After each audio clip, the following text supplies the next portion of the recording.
in from. My name is Sam. I'm joining in from Canada Water, London. Yeah, super excited to have you guys here. Oh, okay. Andre London, Joe London. Okay, thank you. Oh, okay. Erica from Hawaii, currently in Belgium. Wow, interesting. Lovely to meet you, Erica. So, yeah, I think we have more. Yeah, that's a kind of like a long distance. Well, yeah, we're happy to have you. So why it's important to know where you're all joining from is because this is a startup grind event, and we had like four chapters, like four different cities syndicated this event. So we have people, definitely we're going to be having people from Guangzhou, China. I don't know if I pronounced that correctly. We have someone like a chapter from Guangzhou, China. We have people from Kuala Lumpur and also from Bali, right? Those are the other chapters that syndicated this event. So definitely going to be having all of them on today's meeting. So it's an opportunity for everyone to also get to meet the other people from other part of the world. So maybe you're a founder trying to connect with people from Guangzhou, China, or someone from Bali, or someone from other part like Kuala Lumpur. You can always connect with them on here. So we're going to be kicking off very soon. I'm just buying some time for others to be able to join, and we can kick off officially. But pending the time, right? I'd love to know if you are a founder. So if you're a founder, or if you are an investor, or you are like a corporate partner, you can let us know in the chat, right? Let us know in the chat, what do you do if you're a founder and you're looking to connect? So that's also one of the things. So let us know if you're a founder and who you're trying to meet or who you're trying to connect with, right? Also, it would be great to know what kind of startups you're building. So let's say what industry you're in. So for example, if you're building a SaaS company, or you're building an AI company, or you're building in health tech, or you're building in consumer tech, or you're building in femtech, construction tech, anyone, let us know in the chat. Let us know in the chat. That way we get to connect, and we get to maybe someone has been looking for another person, a founder in that industry, right? They get to connect with you, right? For those just joining us, welcome. We're kicking off very soon. We're kicking off like in 1-2 minutes. We're just waiting for everyone to be ready, and everyone to be able to join in, right? And let us know where you're joining in from. We've got someone from Hawaii recently, and the rest of the other ones are from London. The weather in London today has been really, the point it was really sunny. Now now it's gray, all gray, right? Let us know where you're joining from. We're starting up very soon. We're starting up in 1 minute. Thank you. Yep. I'm reading in chat. Let me know where you're joining from. If you're a founder, what you're looking for. If you're looking to connect with investors, let us know. Let us know before we kick off the event. Thank you. I see more people joining. I see Marjorie, I see Alex, I see Jonathan, I see Joseph, I see Kasim and John Kelly. Hi everyone, we're kicking up very soon. Yep. Thank you. Okay, I think we are good to go. Thank you all for joining today. So I'm going to do the quick intro about Startup Grind and about this event and why we are all here today. So I can hand over to our incredible speaker, who's going to be taking us on to this process. And so just give me 2 seconds as I bring up my screen, and let me know if you can see my screen. Let me know in the chat if you can see. Oh, thank you. So yeah, we've got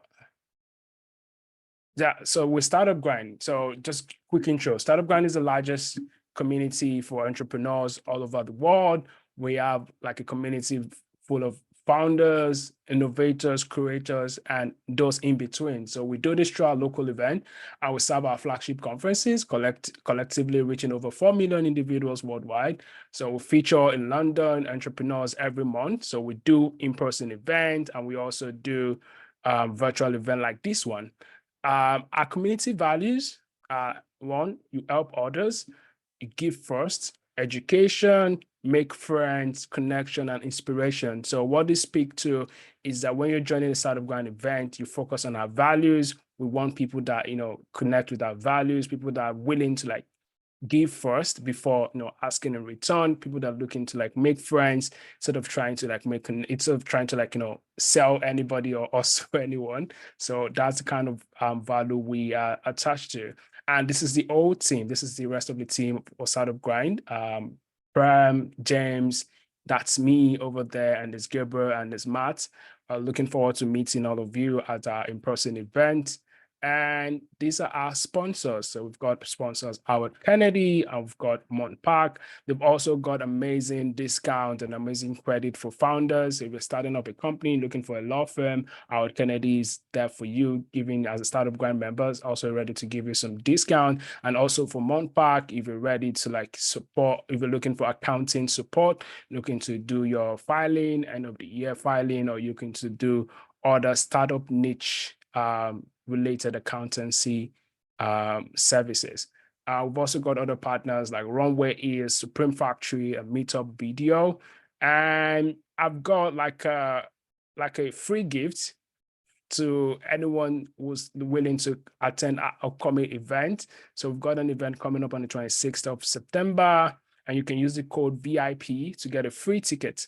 So this is an event, and this is the details of the event. We're interviewing an exit level CEO. So this is a CEO that exited his company for about $110 million, right? So he's going to be sharing his experience and how he did that. So from start to finish. So if you've got any questions, if you've got, want to, understand the back end on how that works, so I think it should be there. So remember, the code is VIP.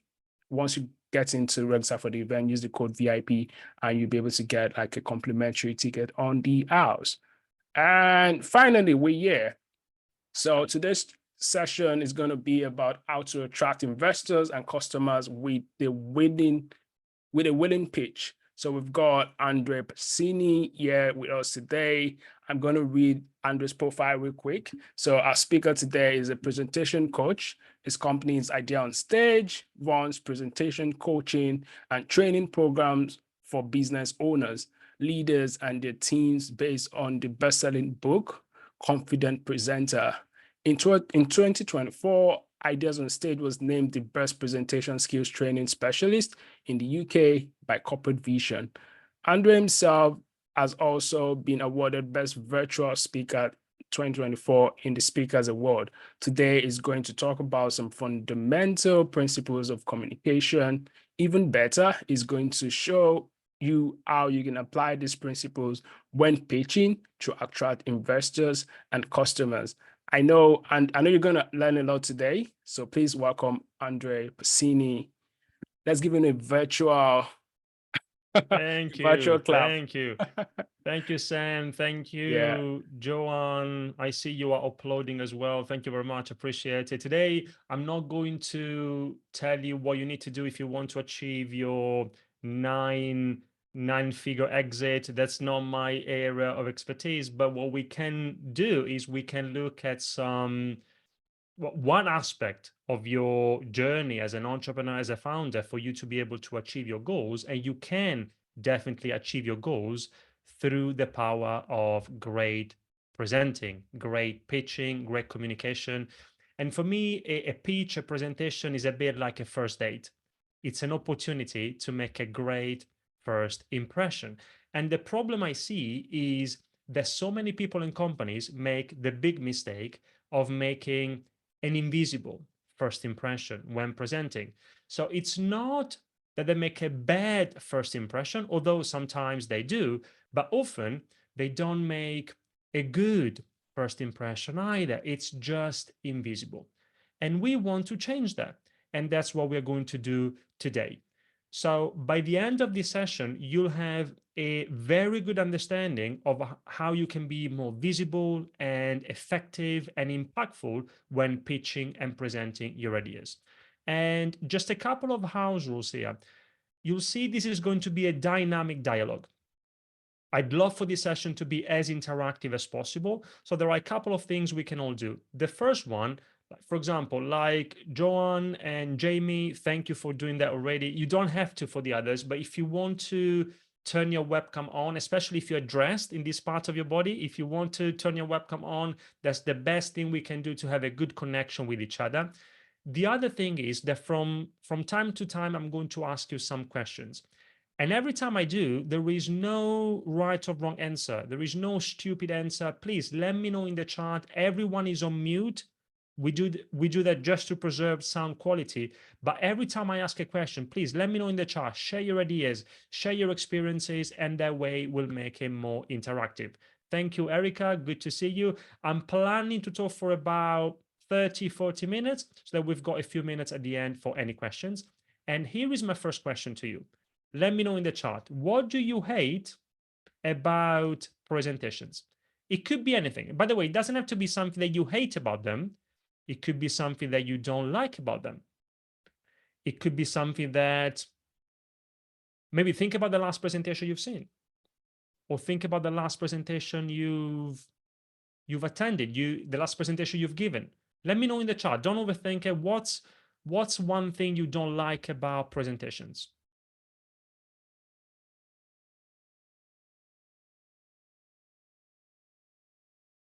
Too many words and starts. John, yeah.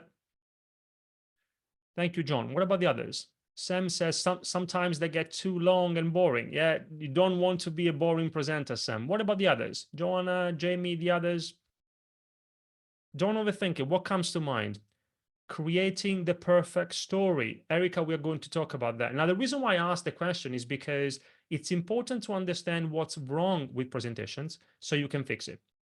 And if you want to fix it, if you really want to take your current presentation skills to a higher level, then you need to look at 5 principles. And I don't know why. I was planning to do some live sketching, but my technology is failing. And as they say, if technology can fail, it probably will. And so that's not a problem. I can do without, but it would have been better without this. But anyway, we need to look at 5 principles. There are 5 key principles for powerful presentations. Jyoti or Yoti says, when I'm not able to read the room and the audience interest. And by the way, Jyoti, I assume that you agree that online it's even harder to do that. Isn't that true?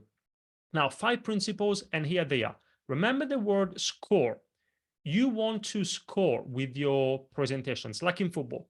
Now, score stands for these 5 things that you see on screen: simple, clear, original, related, and enjoyable. Simple, clear, original, related. We'll see what it means, and enjoyable. Now, Sam said, for example, one of the things you don't like is when speakers go too long. So I don't want to do that today. I don't want to go too long. I want to respect your time. So I don't know if we will have time to explore each of these 5 principles in detail, but definitely what we can do is let's make sure that we can cover at least 3 of them. So we're going to look at simple, clear, and related. But then, of course, if you have any questions on the other 2, then I'm here for you. Now, before we get started with the first principle, simple, can you please let me know in the chat? Can you give me a quick exclamation mark if we are all ready to get started with the first principle? Just a quick exclamation mark in the chat if that's the case. Because I can't see all of you. So great, perfect, thank you. All right, so let's get started. Principle number 1, simple. Oh, now the pen is back, right. As a presenter, you want to be able to simplify your message. I'll give you an example. If you think about writing, books, articles, blogs, emails, all experienced writers know that the key to great writing is not in what they say. It's in what they don't say. The more they remove, the better the article, or the better the email. And the same is true with your presentations. A very common mistake I see is that often we know so much about our subject, we are so passionate about it, we are so close to it that we think that everything is important. And so we think that we need to communicate everything. Isn't that true? But put yourselves in your audience's shoes. If everything is important, then nothing is important. If everything is important, then nothing is. We worked with a client some time ago. His name is Luc Breton, great presenter. And he always liked to say, I only remember one thing from a pitch. Just tell me what I need to know. No more. One thing. Have you ever thought about this? What's your one thing? Think about your next pitch. What's your one thing? If you were to summarize the next page, the next presentation in one message, what would you say? And how would you say it? In maximum 70 words. That's it, 30 seconds. I can promise you, if you can communicate your message in that time, then you can communicate it in longer. If not, your message isn't simple enough. So give it a try. After this session, think about your next pitch. How can you summarize the core idea behind that pitch in maximum 70 words? And if you get stuck, if you don't know what to say, then try and follow this format. What? So what? What next? Here is how it works. First of all, you want to start with the what. What's the key message? What's the one thing you want your audience, your investors or your customers, your audiences in general to understand, to remember, and to take away from your presentation? And that's important, but it's not enough. You want to go down. So what? Tell them. That's the key to great presenting. The key to great presenting is to always make it about them. It's not about you. So what? Why should they care? Why is your message important and relevant to them, not to you as the presenter? And by the way, if you're pitching to investors, you will have a certain so what. If you're pitching to customers, the so what will be different. And then what next?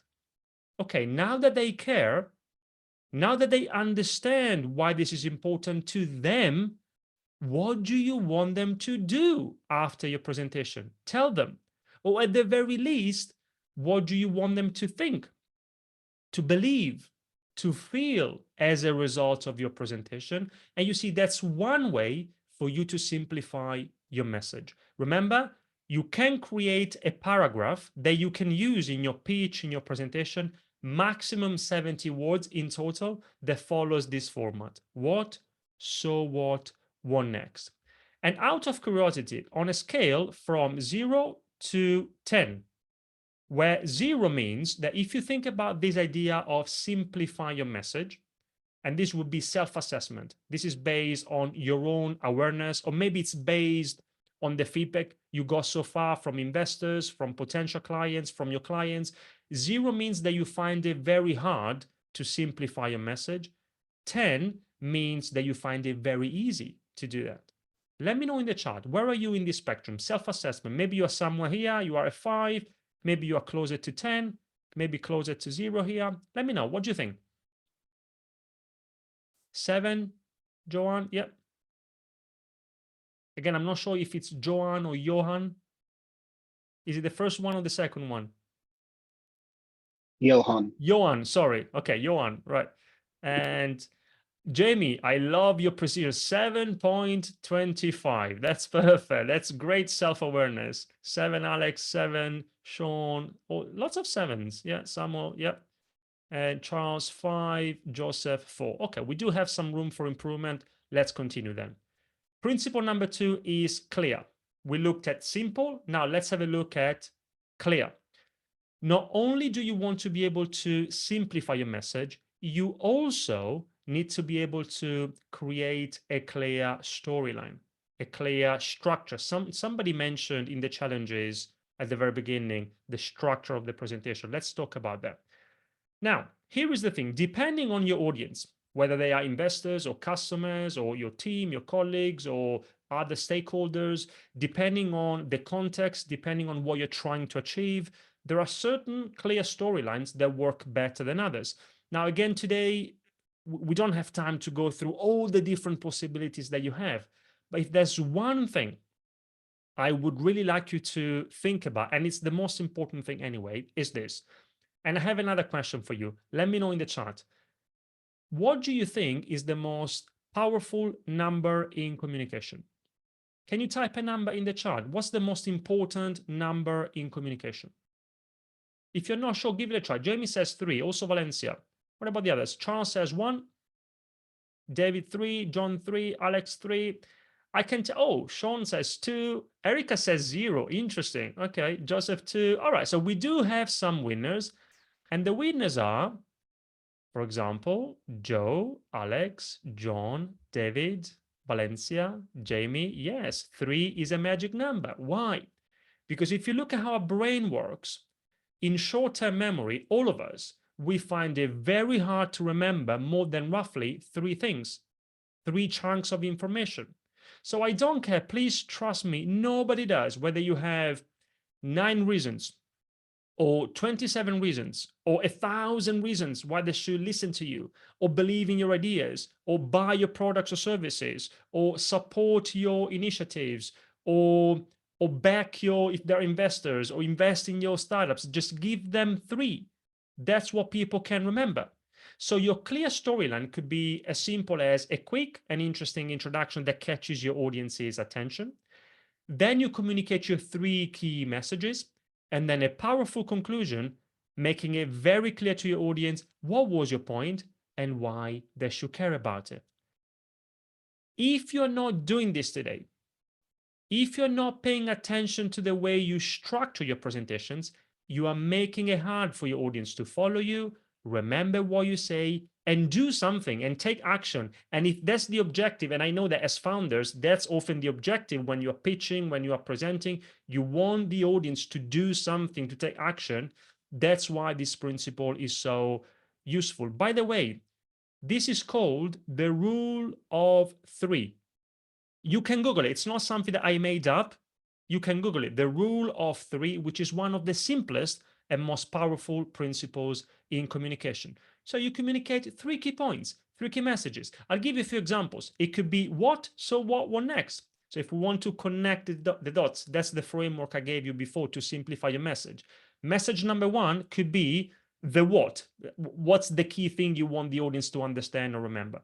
And then you spend some time to explain to them why they should care about this, why this is important, why this is relevant to them. And then finally, you spend some time discussing some next steps. So that could be your 3-part structure. Oh, for pitching to potential clients, problem, solution, call to action. Or it could be problem, solution, benefits. Say, for example, that you want to update your investors or your customers or your teams on a particular project that you've been working on. Message number 1, you can give them a bit of context. Message number 2, you can explain what you've done, actions. And message number 3, you explain what results you've achieved. Now, the beauty of this technique is that you can follow it anytime.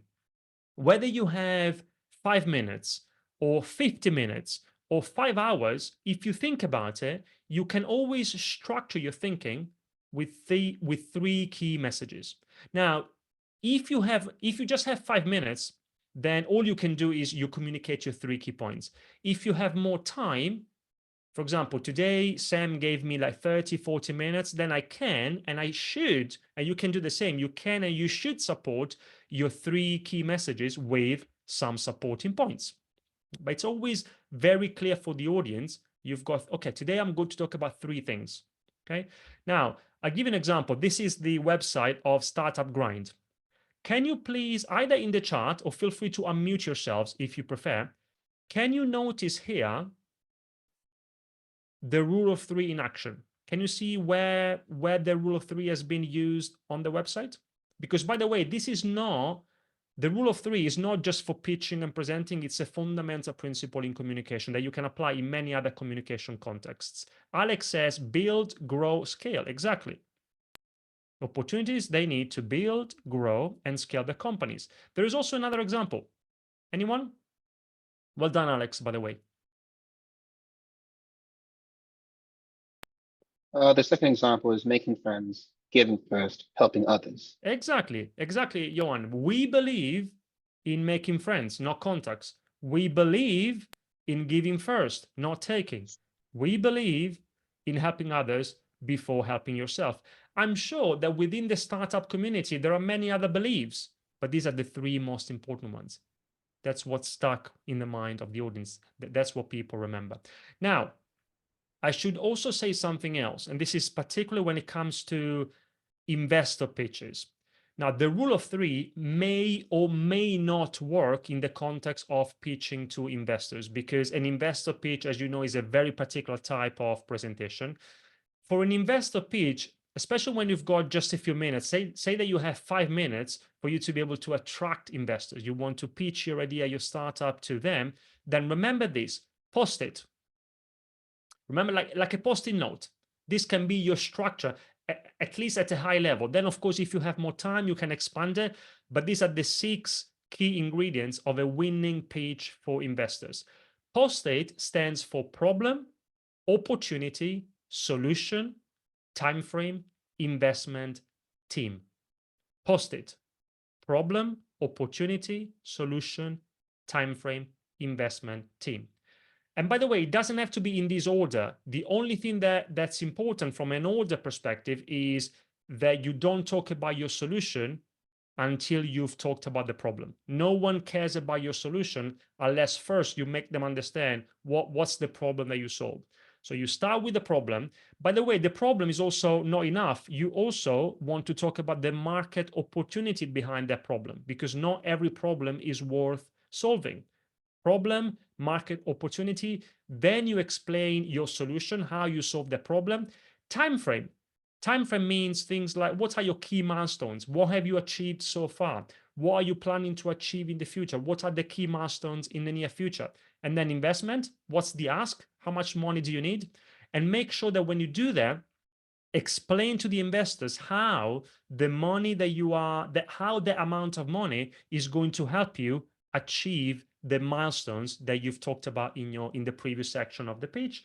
And then team, as you know better than me, investors invest not just in the idea, they invest in people, in the founders, the co-founders, the team behind them. So remember, in addition to the rule of three, especially for, which by the way works really well if you want to attract customers, when it comes to pitching to investors, post it, problem, opportunity, solution, time frame, and team. And before we continue with the third principle, can you give me another exclamation mark in the chat if you can see how you can apply at least one of these 2 principles, post it for investors or the rule of three for other types of presentations in your own context? If that's the case, please, can you give me a quick exclamation mark in the chat? I want to make sure that this is relevant to you. Johan, perfect, thank you.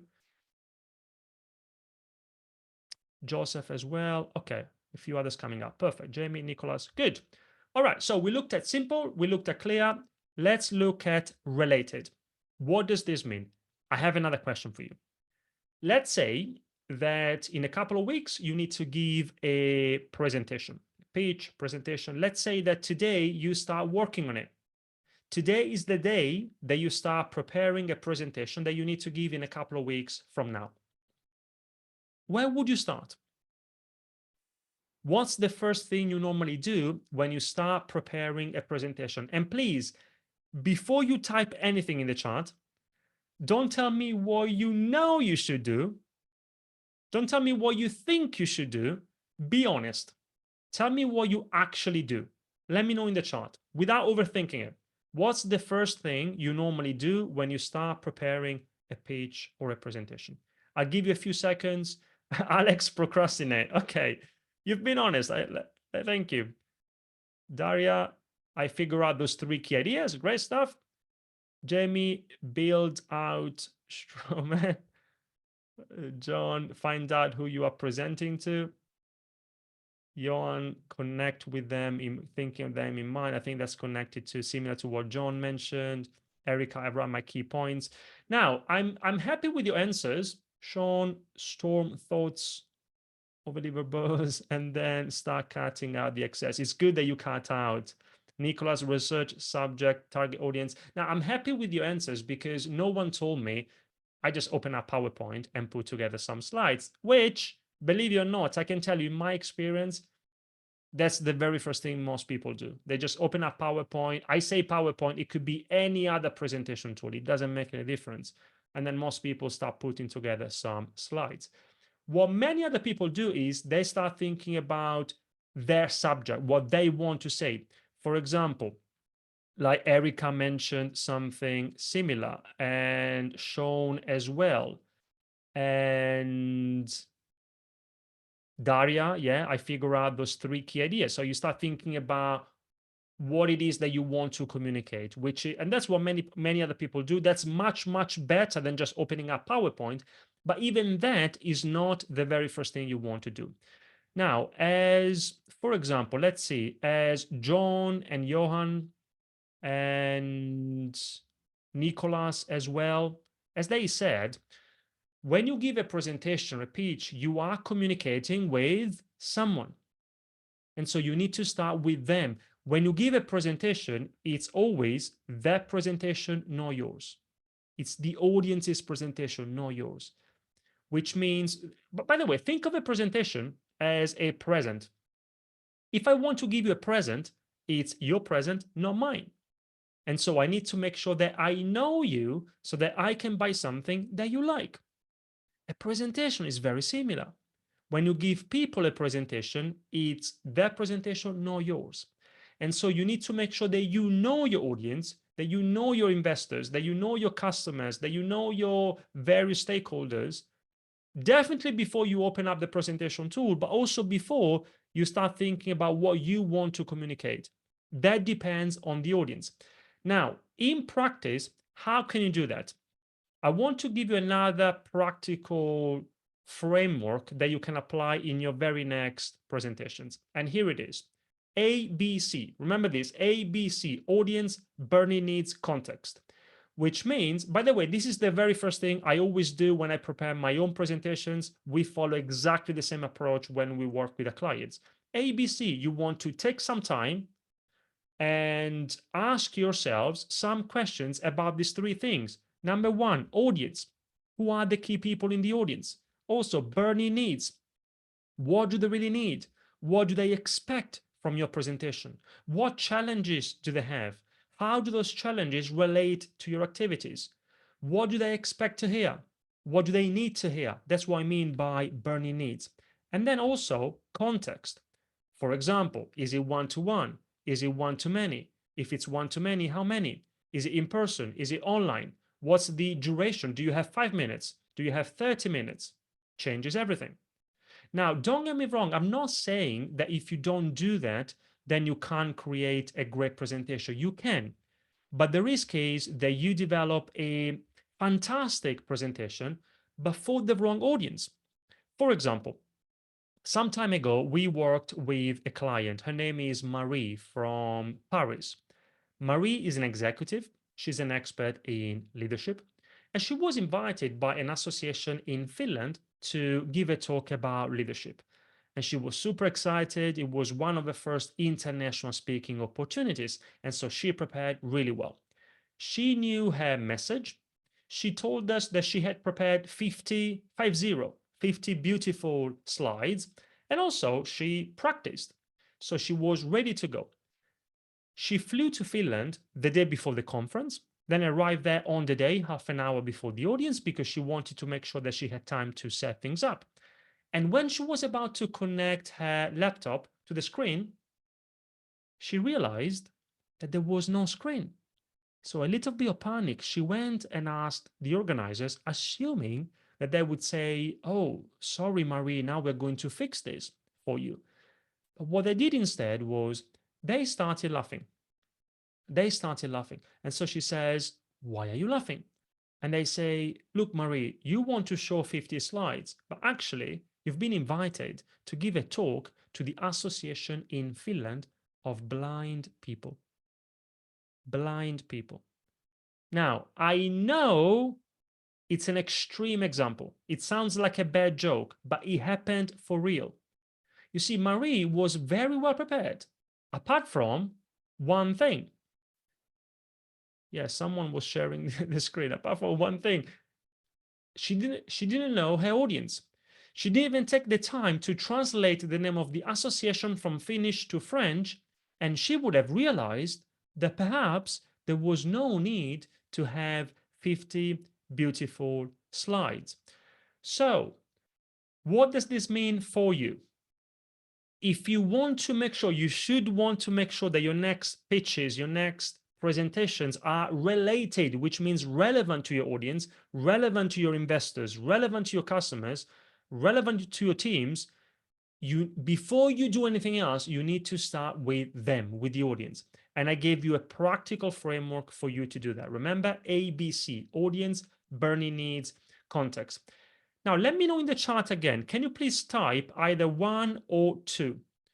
1 means that regardless of your previous answer, now that we talked about this principle, 1 means that, yes, that's what you do. You do start by thinking about the audience. It doesn't have to be with the ABC. Maybe you have your own approach, your own framework. 2 means that either no, you're not doing this, or maybe even if you do, now that we talked about it, 2 means that maybe you could do it in a more comprehensive way. Either 1 or 2 in the chart. Please let me know.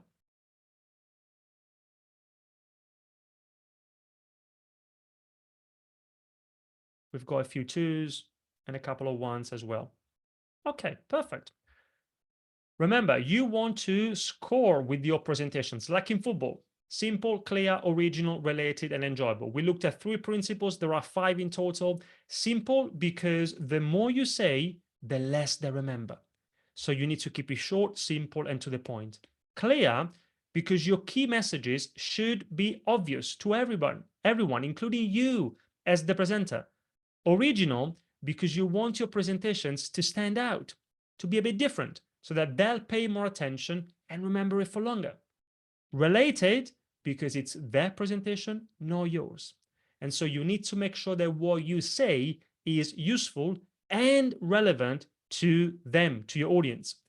And then enjoyable. Well, of course, if your audience enjoys your talks, your pitches, your presentations, again, they'll pay more attention, they'll remember more, and maybe they'll do what you want them to do. They will take action. And again, that's why these 5 principles are so powerful. Now, imagine how powerful it can be when, first of all, you really understand how to apply these 5 principles to your message, which is the content of your presentations. And your message, I believe, is the most important thing, but it's not the only thing. There are 3 key skills that you want to master if you want to become a more effective presenter. 1 is your ability to develop a compelling message. This is what you say during a presentation. You also have the delivery side of things. This is not what you say, this is how you say it. We haven't talked about that today, but these are things like eye contact, gestures, body language, voice. It's not what you say, it's also how you say it. And then you have the visual side of things. Out of curiosity, let me know in the chat. Do you tend to use slides when pitching or presenting? Can you type either yes or no, or it depends? Let me know. Do you use slides or any other kind of visual support?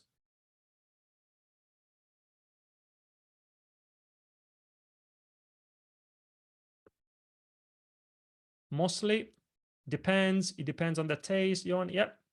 It depends. So many of you say depends, and I agree with you. Now, we don't have to use slides all the time, but when we do, we need to avoid a fundamental mistake, which is the typical death by PowerPoint that I see all the time. Lots of text and bullet points.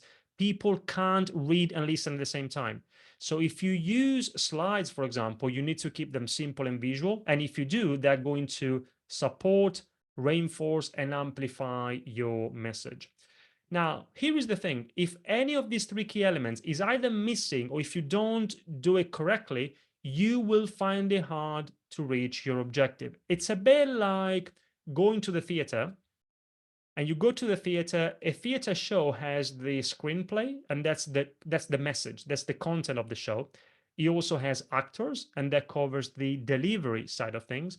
And a theater also has the set design. And if any of these three key elements is missing, you will not enjoy your night at the theater. The same is true with your presentations. If any of these three key elements, message, visuals, and delivery, is either missing, or from a visual perspective, if you follow the typical death by PowerPoint, you will find it hard to reach your objective. So if you think that this is just about PowerPoint, that this is just about the presentation tool, you've missed the point. If you think that a pitch, a presentation is just about putting together some slides, you've missed the point. A presentation is always so much more than that.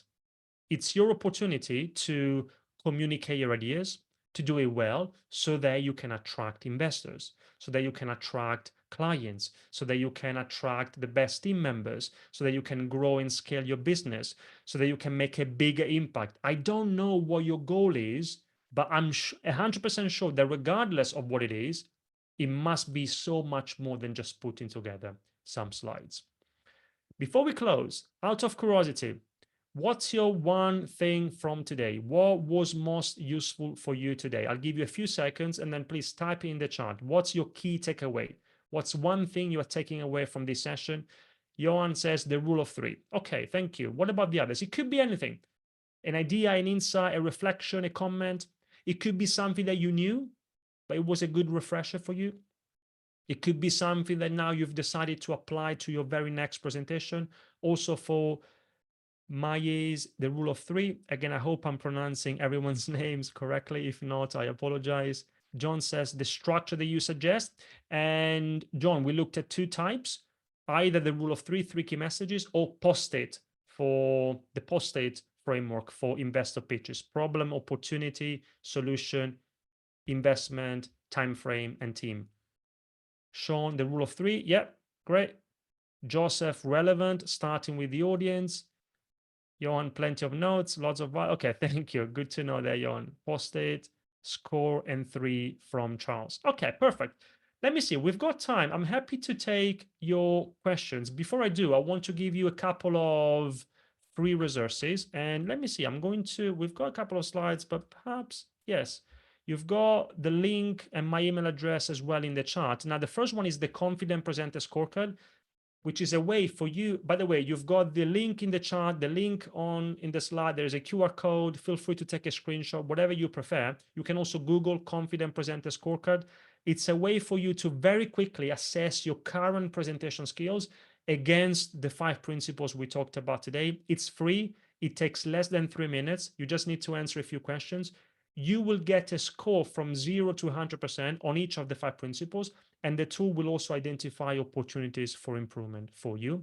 And when you take the scorecard, you can also then claim your free copy of my book, Confident Presenter, for free. If you are in the UK, I will send you an actual physical copy for free. The shipping costs are on us. You don't have to worry about it. If you're not in the UK, we can't send it to you, but you can get instant access to the PDF version. So feel free to check it out. And also, if you are interested in learning more about how what we've covered today could work for you, let me know. Feel free to send me an email. Again, you've got my email address in the chat, and happy to offer a consultation. Feel free to send me an email, even just an empty email that says consultation or startup grind. I'll follow up, I'll give you more information, and then we'll go from there. And that's it. There's one more thing I'd like to share with you, but I can do that later. For now, I'd be very, very happy to take any questions. I believe there's already one question from Erica. Is that correct? I'm so sorry. I meant to set a little heart emoji. Okay. So thank you. Thank you for the heart emoji. Okay, perfect. So here now for everyone, up to you. You can either type your questions in the chat, or if you prefer, even better, feel free to unmute yourselves. We have a bit of a chat. We've got about 10 minutes more or less for questions. I'm here for you. Thank you very much, Andre. I think that was a very good session. I've been taking notes as well, like lots of notes, lots to learn. And I'm happy that this is a recorded session. It's going to be on our YouTube page. So definitely we're also going to share an email after this session to share with the rest of the community. So if you register for this event, you're definitely going to get an email with more details with more like the recap of the event. So you can always like go back to the questions, so to the ideas that have been shared today. Okay, I think I've got a question from Erica. And I believe, Sam, the first one is perhaps for you for Startup Grind. Yeah. I don't know if you run sessions that can help Erica from that perspective. Yeah. So look at our pitch deck. Okay. Yeah. Definitely there's a session coming up, but we've not finalized on the dates yet. And that's definitely coming up. But I think you can take advantage of Andre's opportunity. The opportunity is shared earlier. He has an open slot for consultation up until 12th of September. That's literally 2 days from now. So I would Just to advise clarify, Sam, it doesn't Yeah. mean that the consultation needs to happen between now and 2 days from now. It's just Yeah. people need to express their interest before the 12th, and then we'll find Yeah. a date and time that works for both of us. Sorry to cut you off, Sam. Yeah, perfect. Yeah, thank you for clarifying that. And yeah, there's an event. Yeah, so there's an in-person event. There's one happening on 26th of September. I think that's in 2 weeks. Earlier, those that joined earlier, I did a presentation and I shared a free ticket. So there's a free ticket for everyone. That's if you make use of it and if you're based in London. So you can use a coupon code of VIP. I'm going to type it in the chat now and put it on there. So you use the coupon code of VIP, you get a free ticket to attend next event.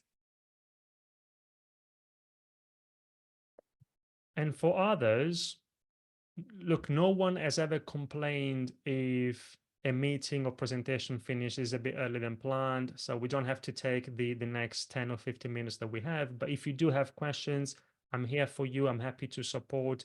Perhaps as you think about your first question, one thing that always comes up is we've been talking about a few principles, and sometimes people ask, do they apply the same way, whether you are pitching or presenting in person or whether it's an online presentation? And here is how I look at it. Now, if you think about the three key things, the three key skills that I mentioned, message, visuals, and delivery. Now, in an online presentation, like for example, today it was online, but whether it's in person or online, it doesn't make any difference. Online, for example, whether it's in person, you still want to make sure that you have a compelling message. You want to be able to craft a captivating message that resonates with the audience. If you are using slides, again, many of you said it depends, and I agree with you, but if you are, whether it's online or in person, you definitely want to avoid the typical death by PowerPoint. And then from a delivery perspective, again, online, for example, it's harder to make a strong connection with the audience, but with a few adjustments, you can do it. I'm not saying that an online presentation is exactly the same as an in-person presentation, because there are some differences and we can talk about it if you're interested, but the key principles apply just as well. The way you apply the principles may differ a little bit. And there is another question, I guess, for you, Sam, from Erica. Do investors in London invest in businesses in America? I'm muted. Yes, sorry. Yeah, that's an interesting question. In fact, last month we had this session with VCs, and I think a question like this was asked, and you can go to our YouTube channel. You'll be able to see the session to gain more value from there. But yeah, investors from London do invest in company or businesses based in America. It's based on what they're looking for. Right. So I said VC, not YC, VCs. Yeah. So we have like 3 VCs on a panel, and yeah, it's available on YouTube. You can go and see it right now. Yeah. Okay, in that case, Sam, what do you suggest? Shall we? Yeah. I think Wrap it up? that's good. That's a good one. So let's just round up. So I would like to get some final thoughts from you before we wrap up. Based off of the fact that we've got some interesting an interesting mix. So we've got some people looking for investors, some people looking for clients, say, for example, B2B customers, looking for clients, or some people even B2C customers looking to, have conversations with regular customers as a user. So what are your final thoughts, talking? I know you've spoken about it. It's talking about, you've spoken about communication top-down approach. Yeah. So what do you think about specific cases like that? Sure. And thank you for the, first of all, Sam, thank you for the opportunity for being here today, for hosting this event. Thank you for the opportunity to share a few final thoughts with everyone. My final thoughts would be these ones. And again, at a high level, Sam, regardless of whether it's B2B or B2C, regardless of whether you are pitching to investors, presenting to clients, potential clients, presenting to your teams, the one thing I would like everyone to take away from this session is that any difficulty in your business, in your roles, in your careers can be traced back to a communication deficiency, which means potentially a bit of a lack of communication skills. For example, if you're finding it hard to attract investors, for sure, of course, there are many other things. I'm not saying that this is the only ingredient, but for sure, there's a bit of a lack of communication skills. If you're finding it hard to attract clients, definitely there's a communication deficiency. If you are struggling to lead your team, there's a communication deficiency. If you're finding it hard to make an impact for causes you care about, there's a communication deficiency. Any difficulty in your business, in your roles, in your careers boils down to a communication deficiency. And so for everyone, if you think that that might be the case in your situation, that you need to be intentional about what you're going to do about it and when. Because you see, many people attend sessions like these, they watch YouTube videos, they listen to podcasts, they read books, and then what do? Nothing. They procrastinate. Some of you mentioned when I said, what is it that you do in preparation for a presentation? Maybe it was Alex, or maybe I'm getting it wrong, but someone said, I procrastinate. People procrastinate. They think that now is not the right time, and so they'll wait for the perfect time. The truth is, there will never be a perfect time. The perfect time to start your journey to becoming the best presenter you can be is now. Mastering the art of pitching, presenting, public speaking can be rewarding. It is rewarding, but there's no reward without action. In this context, good things don't come to those who wait. So again, if this speaks to you, here is my invitation to you. Start your journey now. Start your journey to becoming the best presenter you can be today, not tomorrow. Start your journey to becoming the best version of yourself as a communicator today, not tomorrow. And I can promise you, if you do that, your audience will thank you. Your investors will thank you. Your clients will thank you. And maybe not only will they thank you, they will do what you want them to do. They will take action. Now, I also want to thank you, Sam. Thank you very much for hosting this, for the opportunity. Thanks to everyone who attended. Thanks to everyone who will be watching this as a recording. I hope you've enjoyed it. I hope you found it useful. Let's keep in touch. All the very best. Yeah. Oh. Thanks, Andre, and thanks everyone. Have a great evening. Yeah.